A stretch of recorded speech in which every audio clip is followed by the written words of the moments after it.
In June 1972, the first F-15 Eagle rolled out the hangar door. That was almost 24 years ago. And in November 1981, the AV-8B Harrier lifted off for the very first time. That was nearly 15 years ago. From their very beginnings, both fighter programs have enjoyed success.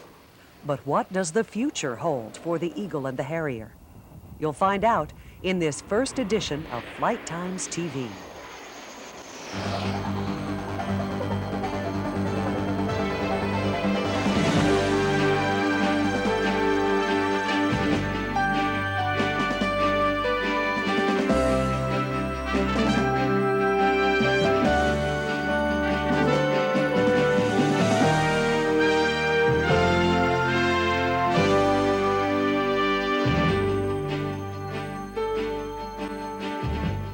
Hello, I'm Donna Race, your host for Flight Times TV, our new employee video magazine. We'll be coming your way with these 15-minute reports every other month with news and features about the people and products of McDonnell Douglas. Along with Flight Times, the new corporate white newspaper, we'll help keep you informed about the events, programs, policies, and technical innovations that impact all of us, that tie us together as one company. We want to hear from you too. So take time to complete and mail the enclosed postpaid reply card. We want your comments about the program, and in some cases, we need information that will help us make distribution of Flight Times TV as cost-effective and environmentally sound as possible. Of course, you can write us anytime with your comments and suggestions. Our address is on the box. Among the regular features on FTTV will be a quick look at major news events around McDonnell Douglas.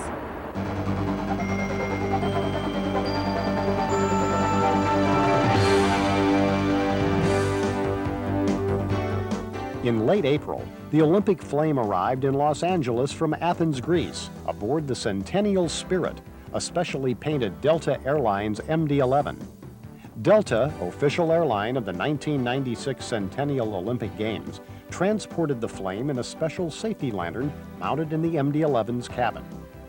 The flame is being relayed across the country by thousands of torchbearers to arrive in Atlanta in mid-July. The MD-11's spectacular Olympic paint scheme was unveiled in Long Beach in early April. It's comprised of 14 colors and took 2 shifts working 10 days to coat the airplane with 194 gallons of paint. Back in March, another unveiling, the rollout in Huntington Beach of the advanced DCX-A Delta Clipper experimental rocket. It's the follow-on to the reusable DCX rocket, which successfully completed vertical takeoff and landing tests last year.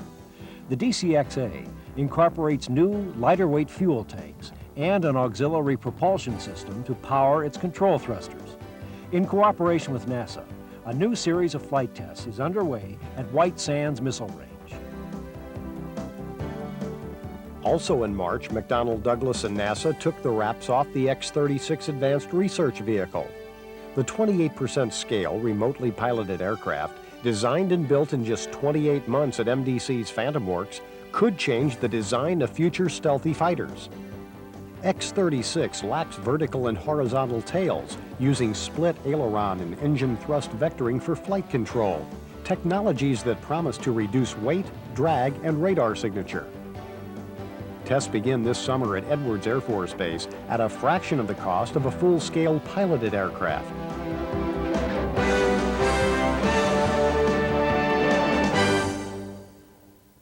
In 1992, the U.S. Air Force stopped buying F-15s and the company began to shut down the production line. But then, in the wake of Desert Storm, the Royal Saudi Air Force received our government's approval to buy 72 F-15S Eagles. Today, we're producing another version for the Israeli Air Force called the F-15I. And now the U.S. Air Force has announced it wants 18 more F-15Es. The company isn't taking the new life of the F-15 for granted.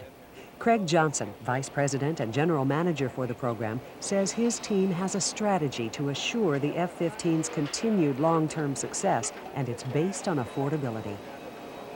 Now that we've got the program in production again, In order to ensure the long-term success of the program, we're now putting together what I would call the F-15 strategic roadmap.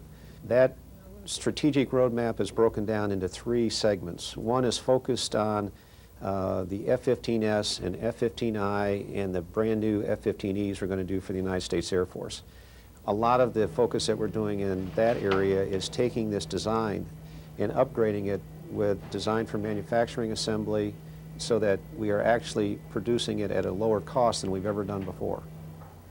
Another key piece of the strategy is winning a competition to provide F-15s to the United Arab Emirates. That decision is expected in June. A win would lay the groundwork for potential sales to Korea and possibly more to the U.S. Air Force. But reducing cost and production time is critical to its success. The number one objective on the F-15 program in 1996, and we started this mid-year last year, is to take at least 20% of our aircraft cost out by 1997. And in conjunction with that, moving our, what we call cycle time.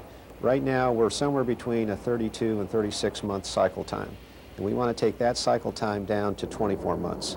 If we can have the flexibility to deliver an airplane to a customer in 24 months, and we take 20% out of the basic cost of the airplane, then I believe we have a highly competitive airplane that will allow us to win international and domestic buys.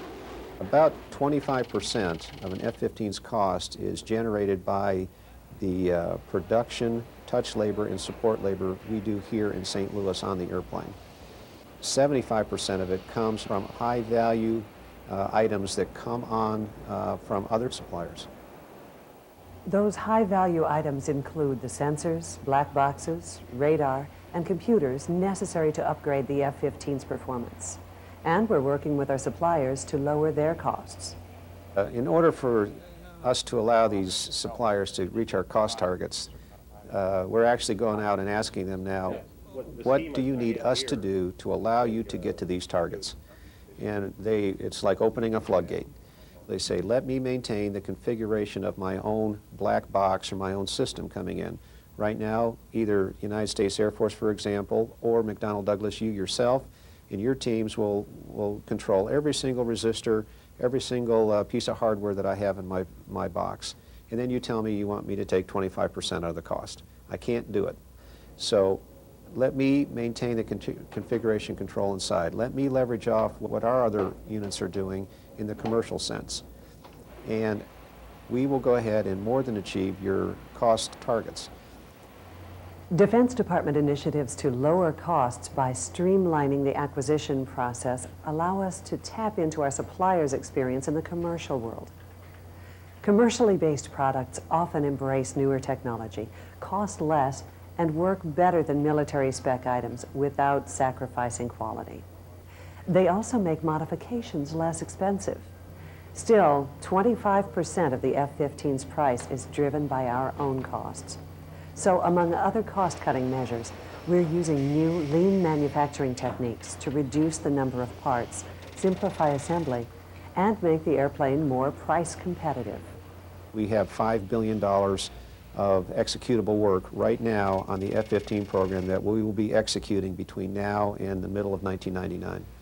We will be the second largest program behind the C-17, so it is a big, big program. That's why it's so important for us to continue bringing the cost out. Everybody knows our performance is terrific. Everybody knows we're expensive.